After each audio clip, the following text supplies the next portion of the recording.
Okay, welcome back, everyone. This is Darren Daly here again, and I want to welcome you to Daily Ed Talk, where we have provoking conversations about all things education. And because of the first episode that I kind of really promoted, which was the Black male teachers, and understanding that we are 2% of the population, I wanted to do another angle where I'm with kind of like my Generation X, we could say mentors, coaches who were either in education, left education for a reason, or are promoting or advocating for education in a different platform. So here today, I have three gentlemen who are either currently in education, promoting education, or was in education at one point in time. So I just want you to go through, introduce yourself, tell us, how many years you were in education, are you currently working in education, and what's going on in your life currently. I guess we go with Mr. Kennedy. Hey, I'm Robert Kennedy III. I would say 10 years in the classroom. My first year was in seventh grade. I taught English for 1 year as a seventh grade teacher. And then I was a science teacher, high school, physics and biology for 7 years. And 2 years, I was a biology faculty for an online university.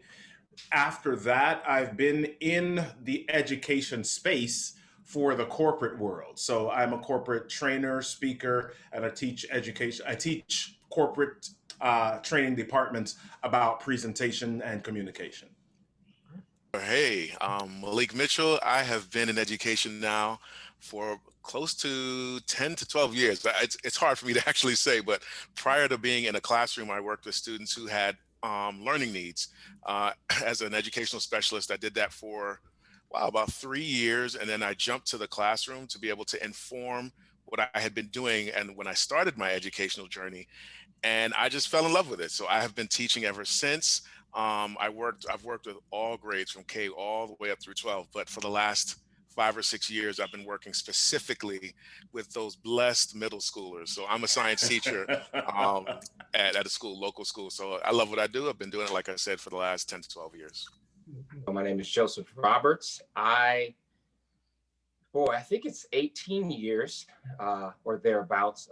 I've been teaching. I taught for about 2 or 3 years, and then I took a break and I worked in the nonprofit sector and was program director for a nonprofit for several years, and had a chance to go to Africa, and still sort of on the education side, but missionary work slash just helping out, and we're feeding people is what we were doing.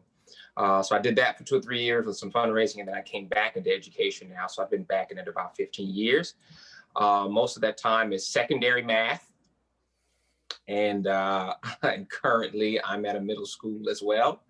Once you get used to the smell, everything else just sort of pans out.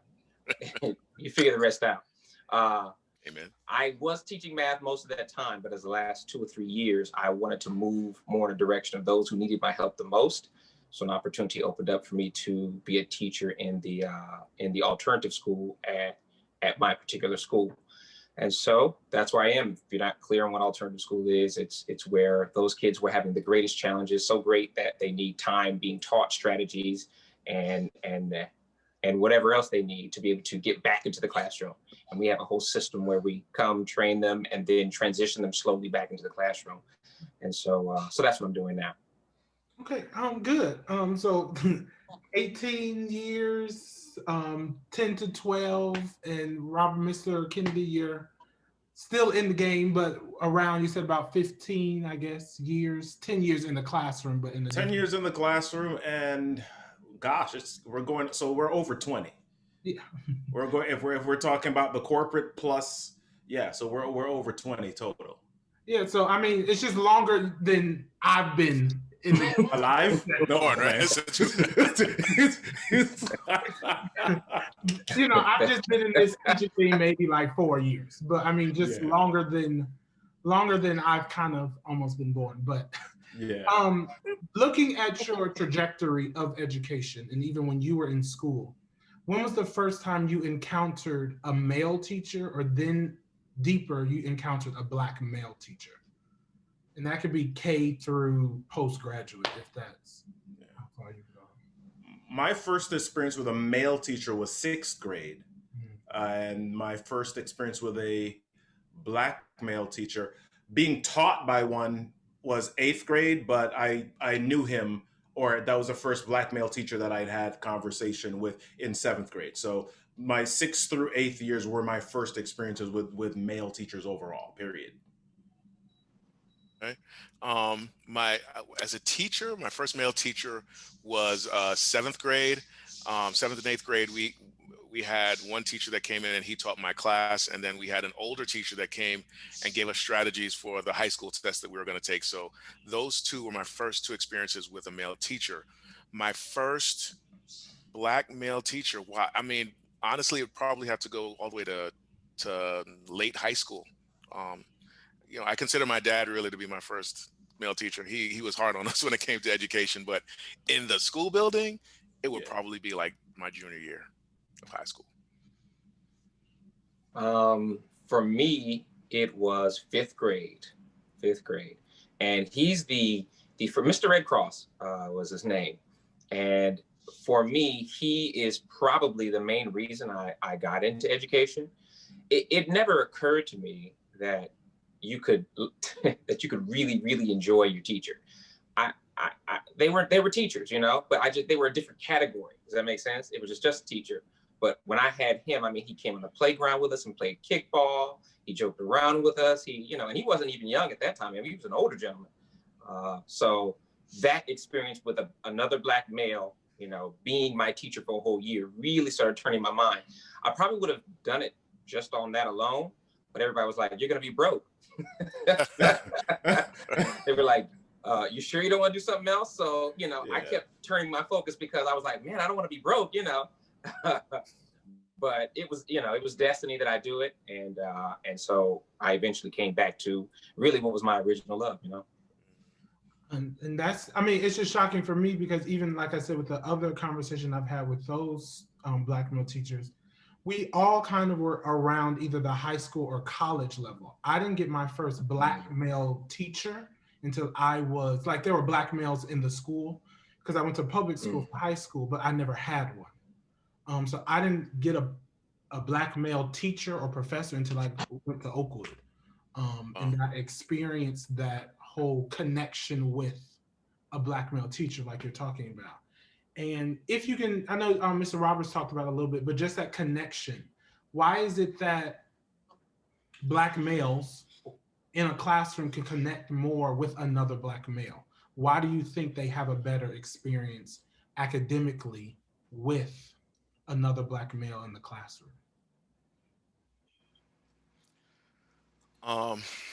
For me, I would say, as a teacher now, when my students, when my black male students have some challenge, for example, and I'll start there, it is very easy for me to see why they have a challenge, what it is that they're going through, and identify with it. Because I went through my own struggles, maybe not in middle school, but certainly in high school.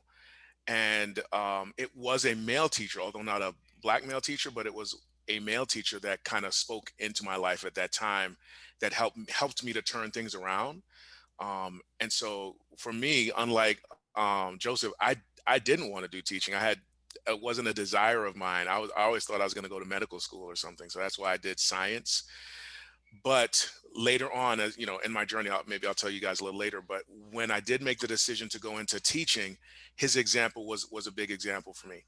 And now as a male teacher myself with my students, I think I can quickly pick up on the unmotivated student, or the student who has other priorities, competing priorities, and just recognize like, yeah, I know what that is, and either give them advice, give them a helping hand, be a little bit more patient than maybe someone from another culture would be.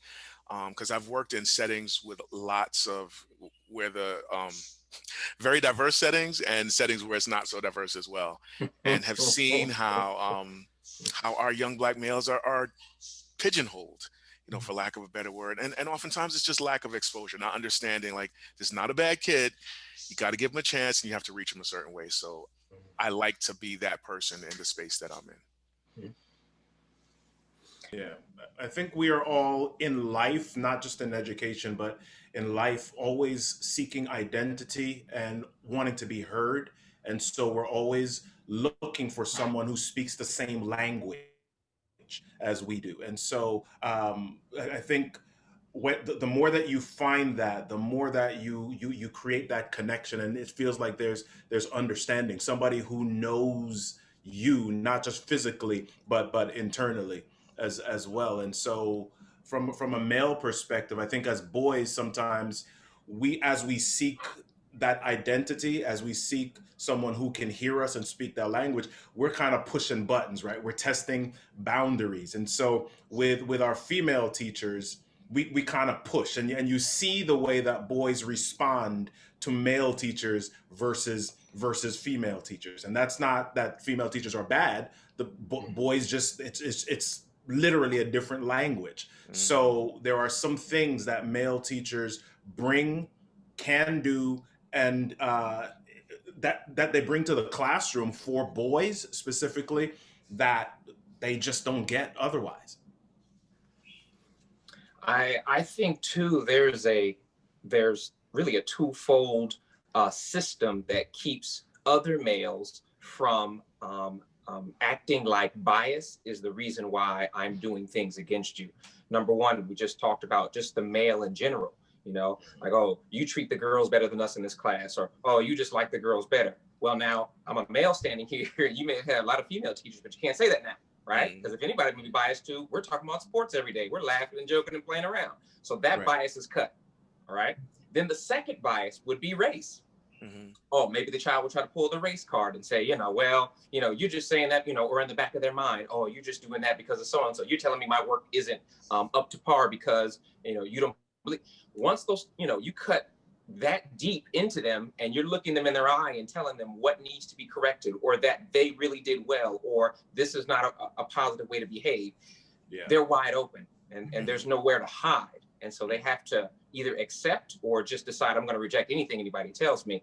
But more often than not, it's finally the first opportunity where they have a chance to fully accept what someone's saying and believe they have their best interests at heart.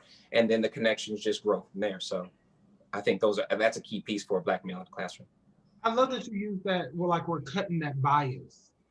But my deeper question is now, if we're able to cut that bias with students, to build this connection deeper with those students we encounter, whatever age range it is, why is it that we are still only making up 2% of this education population?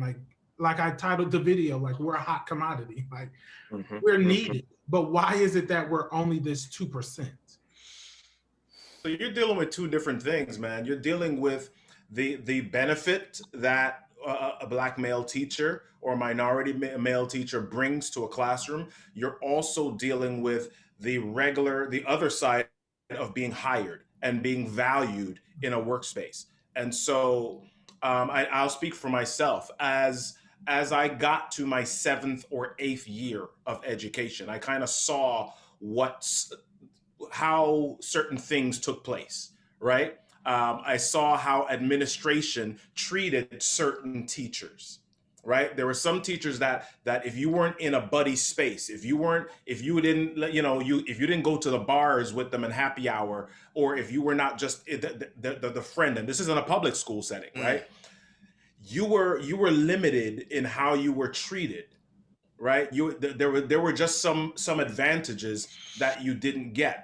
And so I started to, maybe not deliberately and intentionally, but started to kind of process, hey, do I want to really be in that space long term? Do I see myself navigating that for 30 years?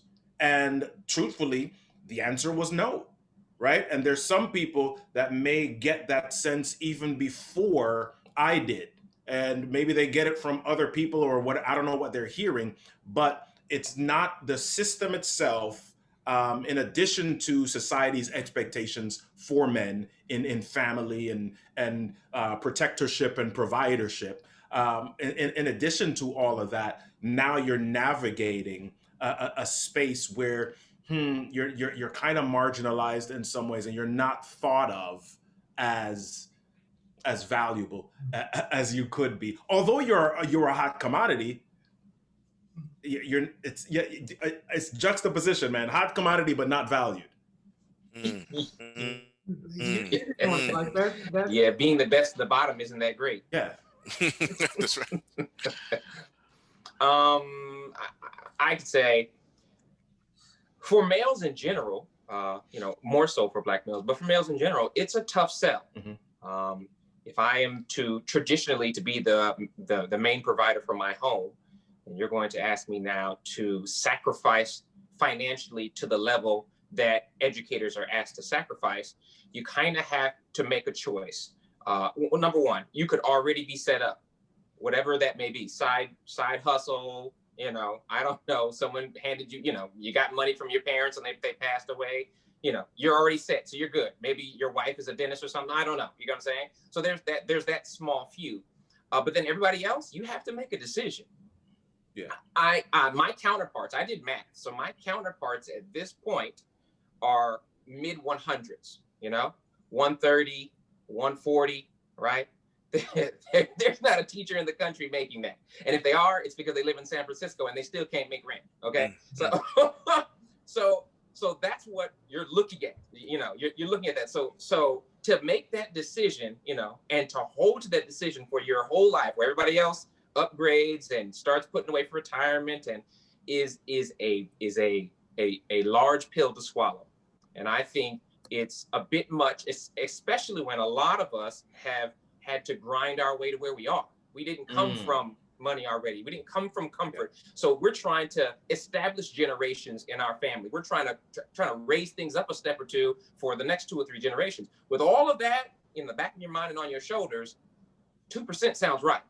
2% of people that are willing to sacrifice that much to make that happen. And so for me, that's a major part of me, and why, each year I still wrestle with it. It's my passion, it's my love, but man, I'm a man, and I got other things to take care of. So I think that's a huge part of it.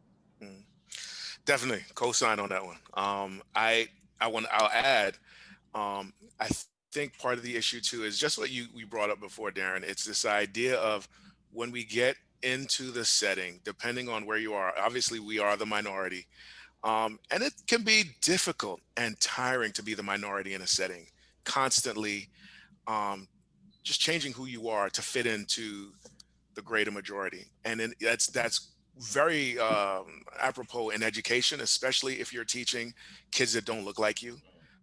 Because now you're talking about their hottest commodity, which is their kids. That's their most precious property.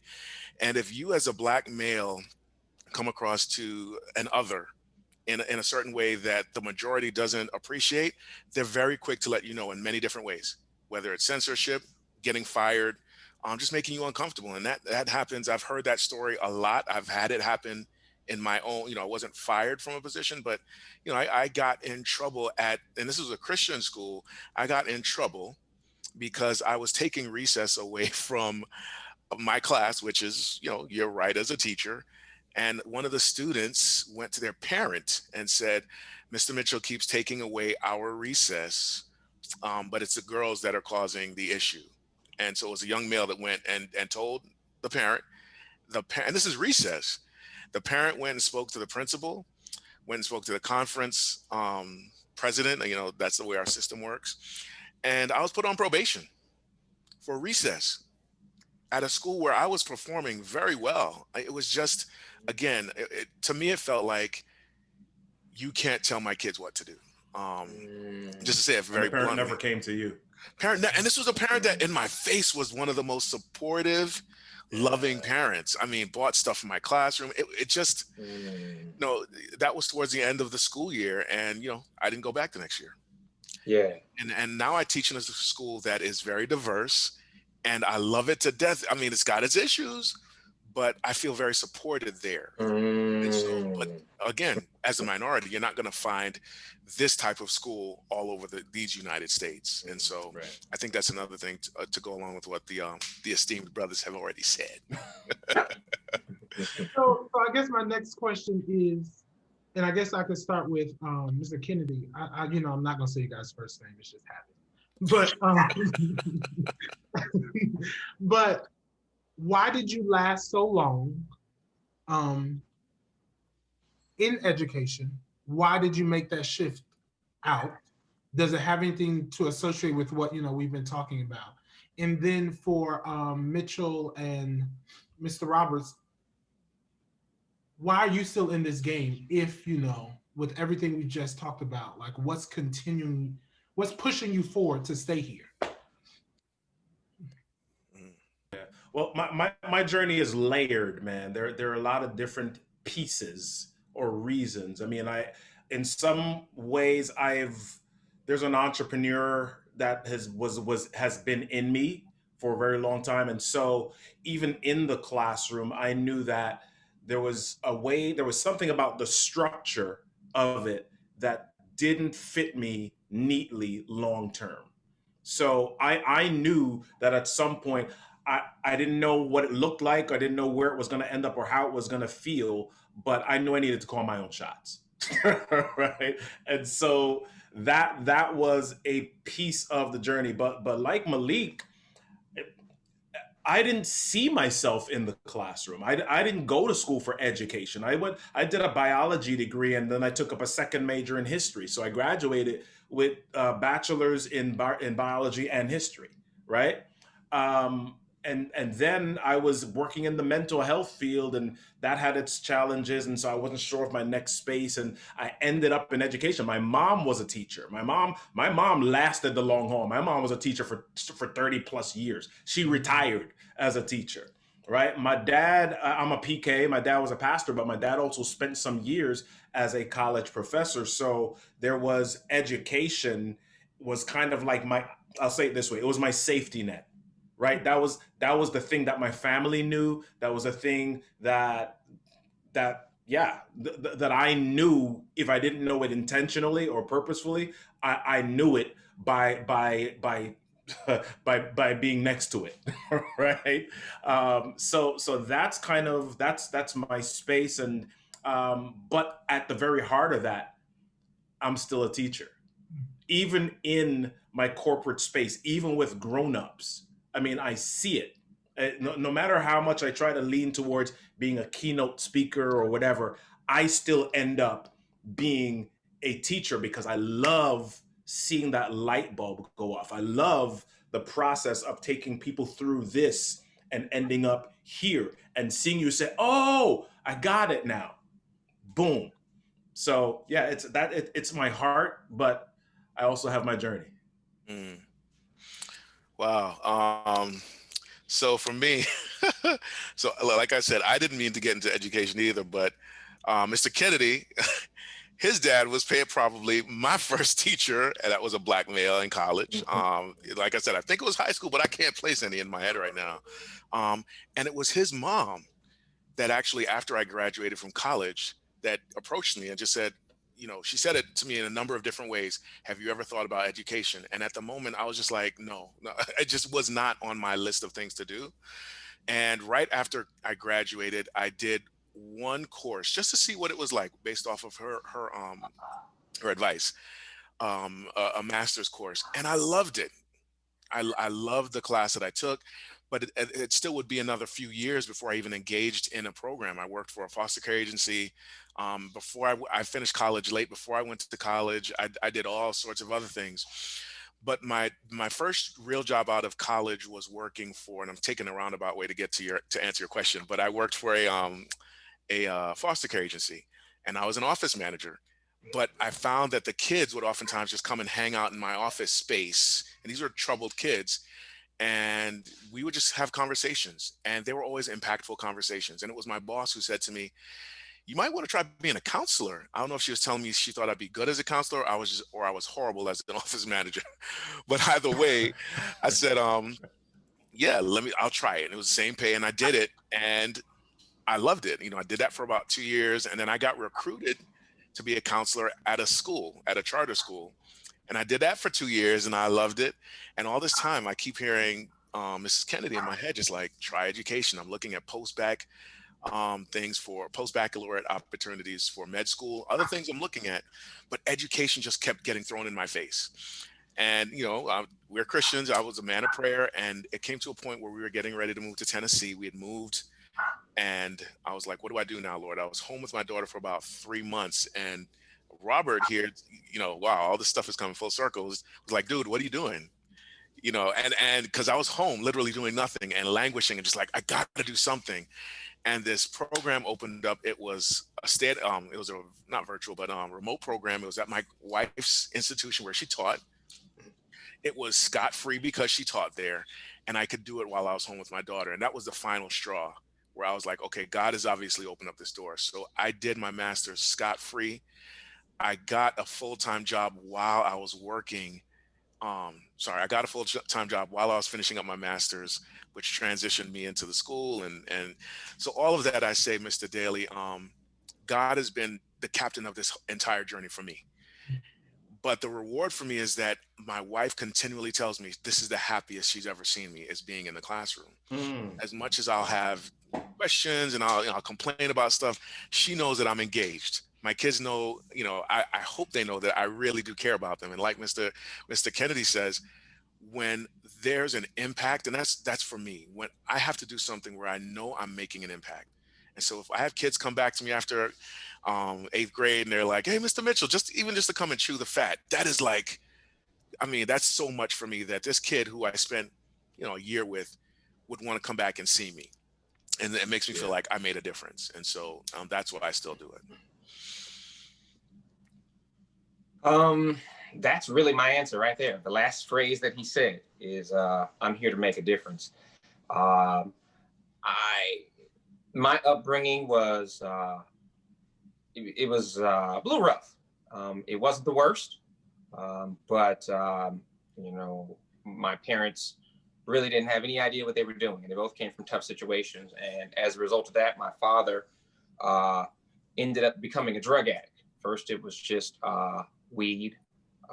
He smoked that, picked that up in Vietnam, and then he couldn't shake it. And of course, eventually he couldn't shake that. It rolled into crack, right in the middle of the crack epidemic. So my father, for 2 or 3 decades of my life, was a crack addict.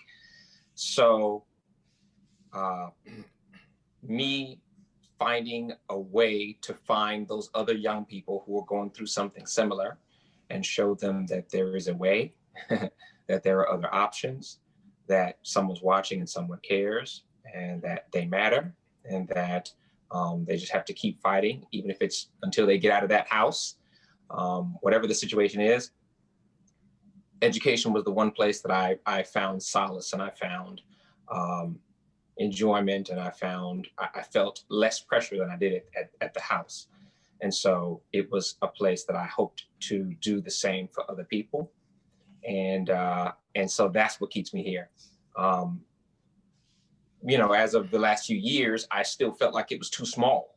Like I wasn't reaching enough people. It was only 20-something people in each class, and maybe 100-something people each year. And so that's why I started speaking and doing and training, because I'm trying to figure out ways to reach more people. I was like, okay, maybe if I do some professional development with teachers, then those teachers will impact 100 people a year each, and so on and so forth. And if I speak to thousands of kids, then maybe that can hear the message more. So that's the direction I've gone now, as I'm still teaching. But it's all about trying to find people like myself, people like my father, and people like my mother that didn't have somebody along the way. And that's my why. And that's the only thing strong enough to keep me from going and making some real money. Or being managed. I always talk about this, and you other educators will know. When people go around the table at a dinner, or when people go around the circle and you're standing in a circle and they say, what do you do? Oh, I'm an engineer. Oh, okay. What do you do? Oh, I'm a doctor. Oh, okay. And they go, what do you do? Say, oh, I'm a teacher. They go, oh, well, that's nice. Well, that's a good thing. You got to give back. Yeah, they need you.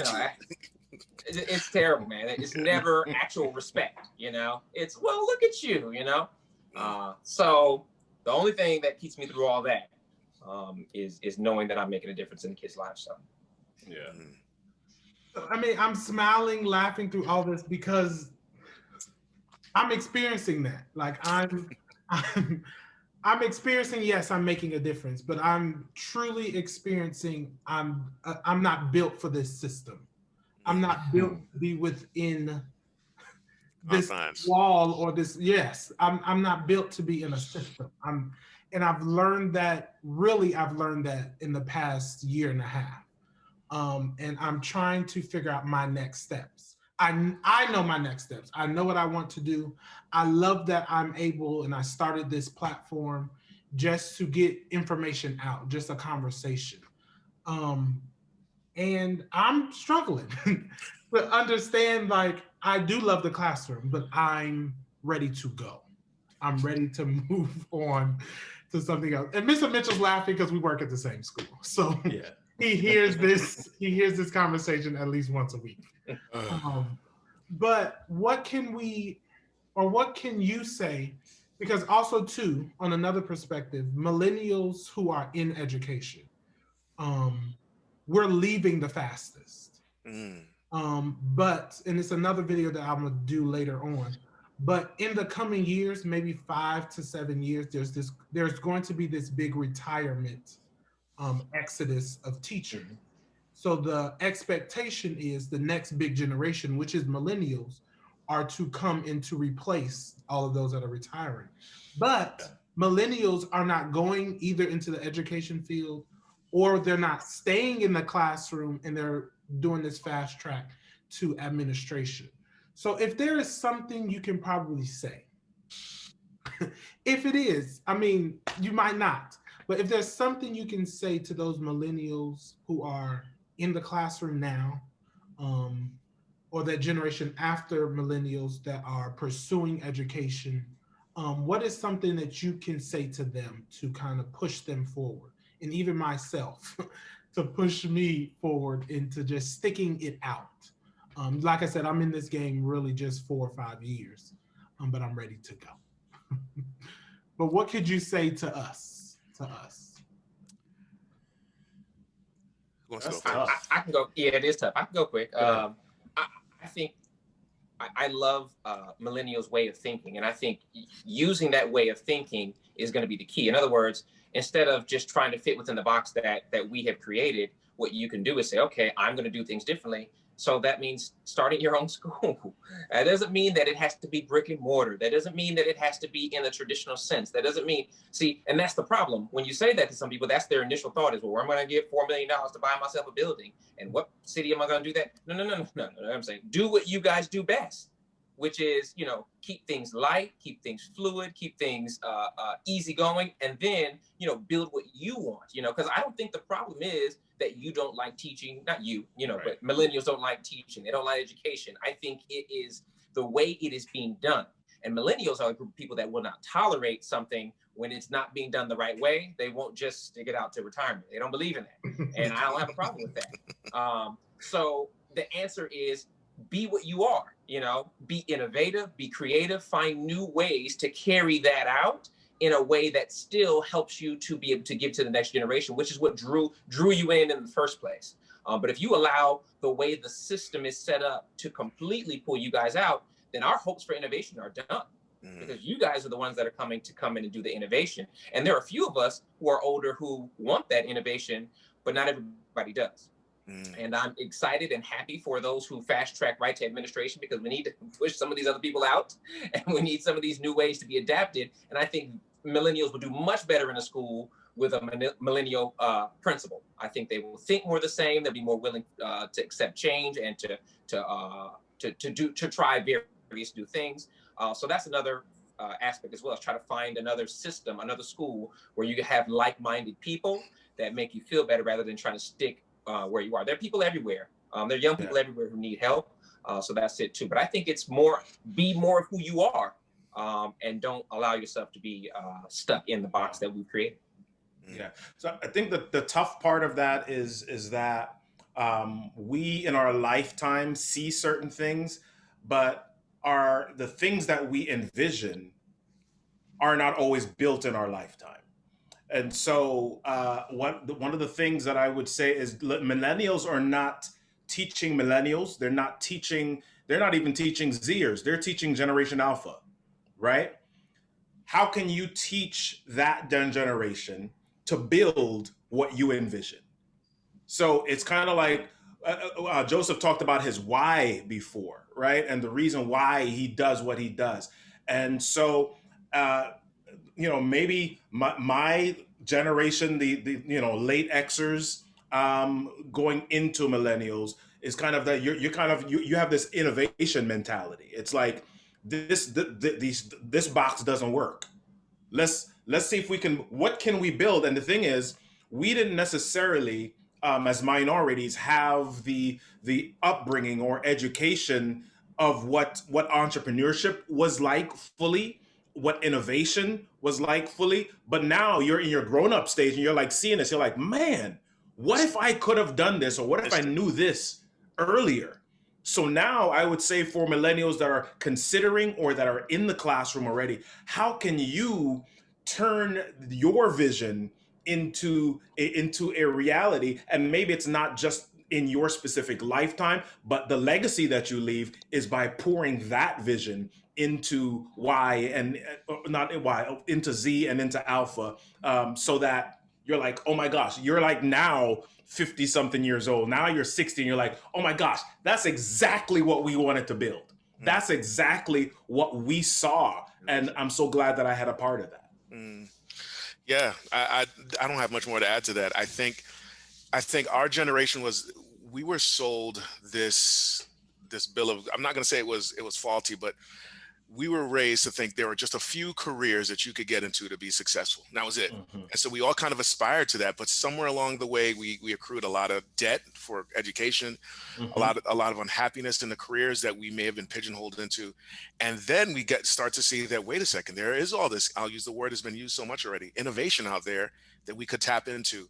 But for many of us, it was late in the game. So like, Robert's doing that now with his career, but a lot of us have not, taken that leap, let's say, to do something different. Whereas your generation, really, you're born into this. This is something that is a gift that's just been given to you to think that way. So I would say for you guys coming along, I mean, you see the systems that are there. Education is changing. There's just no way it cannot remain what it is. It just can't. Right now, we're all teaching, most of us remotely. I don't know not sure what you're doing, Joseph, but we weren't able to do this in the very recent past. And so education is going to change.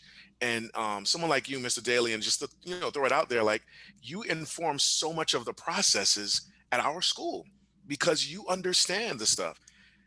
A lot of us don't. And for me, as a Generation Xer, I keep pushing you like, hey, make a suggestion because you know how to do it. You know what I mean? Like, there's some things I figured out on my own, but I'm like, when you said, I'm like, yes. And that is such an important part to be a bridge to the next generation of Generation Alpha, you said, that's coming along. We've got to have those bridges. And if you can kind of maintain that, well, how can if I love making an impact, how can I continue to be a bridge and kind of patiently / impatiently just pave the way for what's coming down the pike, because you guys will help build that. I think that's an important thing to just keep dangling in your head, is like, how can I exist within a system that I'm helping to change when the opportunities present themselves? Not because, I got to do it my way, but because it's got to change by necessity, and the opportunities will continually come your way. I can promise you they'll come your way. I'd like to add something too. I think it's extremely long term, but I think it's a direction that really could change education itself. I can't even recall which country it is now, but everybody keeps talking about this particular country who it's like Switzerland or one of those countries over there. I can't remember which one it is now. I can't call it out, but everybody's going over there to study them and to do research on them because everything's going so well. And I was going through what they've done and what they learned, and I was trying to figure out what's the difference between them and us. And really what it came down to for me was the education system they were coming through. And so if there is a great concern, if as many millennials as possible can get back involved in education at the different college university. Now, specifically for them, it became to get into the education department at a university in that country was just as hard as to get into medical school. You see? So that did several things. Number one, you only got people who really, really, really wanted to do this. They had to fight to get in it. Okay. And so they were serious about their craft and they were going to stick to it no matter what. And they were going to push through. Number one. Number two, when they came out and entered the classroom, that automatically garners respect. Just like we respect doctors. We don't respect doctors because we want to go cut people. We don't like blood and guts like most people, right? But we respect what they went through, right? Like, wow, you went through a lot to get there. So there's automatic respect in the classroom when a teacher walks in, because you go like, whoa, you made it into to education department. So I think those are some key pieces long-term that can turn the tide without you having to run to every school to try to make that happen. And then the people that come out of all these programs around the country, oh, they're automatically going to change things. It's automatically going to be different. Wow. Yeah. I wanted to add to that, Joseph. I think my dad is a pastor. And my dad, in the next year, they'll be hitting that 3/4 of a century, right? And I'm kind of like, I've said to them over the last, 5, 6, 7 years, there's no way that my dad should be pastoring the church, right? There's no way that a pastor 60 years old should be pastoring a church. I mean, you've got a certain level of energy for people. So my thought process or my vision is like 20s, 30s, you're actively pastoring. Once you kind of hit 40, then you're kind of starting to move into that more administrative mentoring phase. Once you hit 55, 60, you're like mentoring all of the younger pastors, right? I think the same thing about education. I don't see that a 60-year-old teacher or a 55-year-old teacher should be in a classroom, right? And part of the reason that we don't get younger teachers, younger male teachers, is because there is a blockage of some sort, right? You're kind of like, you come out and you're which schools, we need male teachers. Yeah, but which schools have the budget and the space for that to continually happen? So our education system needs to be reconfigured and seen more as of a continuum rather than this thing that you kind of just stay in until you acquire enough 401k, 403b to retire. No, I agree with you completely. I've always said I will never be that teacher that said I was in a classroom for 35 years.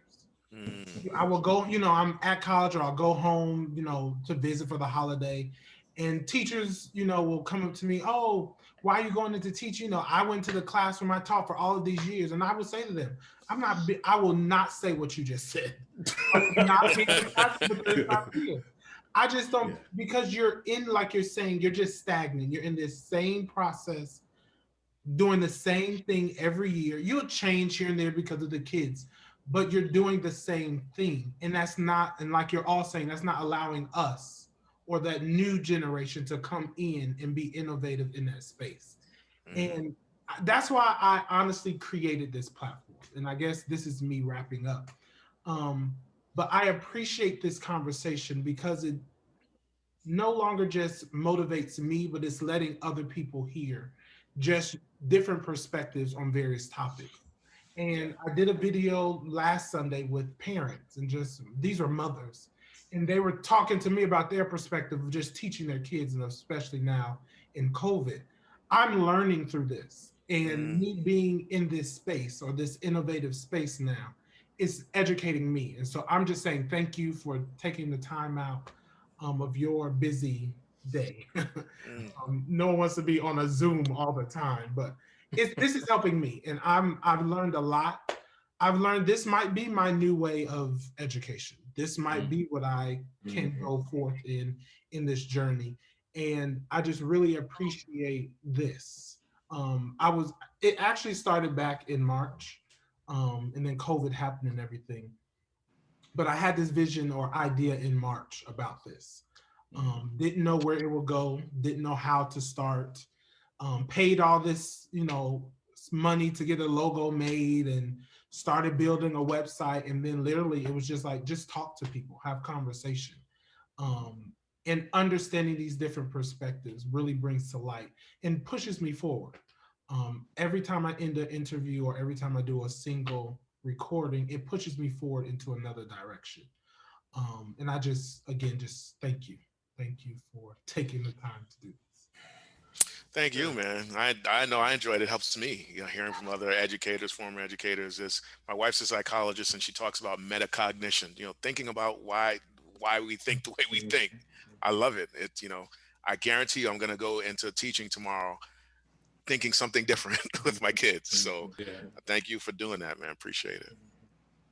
Yeah. And then if you have anything that you would like to share, with my few little followers that I have, but if you would like to share anything what you're doing now, just giving you that opportunity, minorities helping minorities in their endeavors. Yeah. Nobody wants to go first. All right. All right. All right. Yeah, go for it. I'll go first. You can find out more about me at josephrobertshq.com. I mentioned a little bit already that I do motivational speaking and inspirational speaking, and also do professional development, a lot for teachers, but for anybody who, for social workers, for parents, for anybody who's working with young people. Been working with them for almost 2 decades, and have some key factors I think help relate to them and help them develop into the people we all want them to be. So I'm doing that, and you can contact me there. And I'm Joseph Roberts HQ everywhere: Twitter, Instagram, Facebook, everywhere. Awesome. I'll go before you, Robert, if you don't mind. So I really don't have much to push except my school. No, but seriously, I work at TA Prep, and if you love this young man that put this talk together, that's where he teaches. I don't know if he's mentioned it, but Tacoma Academy Preparatory School is the school. If you have a place where you'd like to send your kids, it is a loving, dedicated family we are going to hold on to, in spite of what he says, Mr. Daly, for the next several decades, until 35 years elapses. No, but seriously, it's a great school. It's in Tacoma Park. We'd love if you would bring your kids. Yeah, Tacoma Park Preparatory School and the Academy right across the street. Well, first of all, as Malik said earlier, I appreciated being on this panel with you, esteemed gentlemen. It's been an awesome. I've learned a lot. Darren, thanks so much for putting this together and for inviting me, inviting us to be a part of this.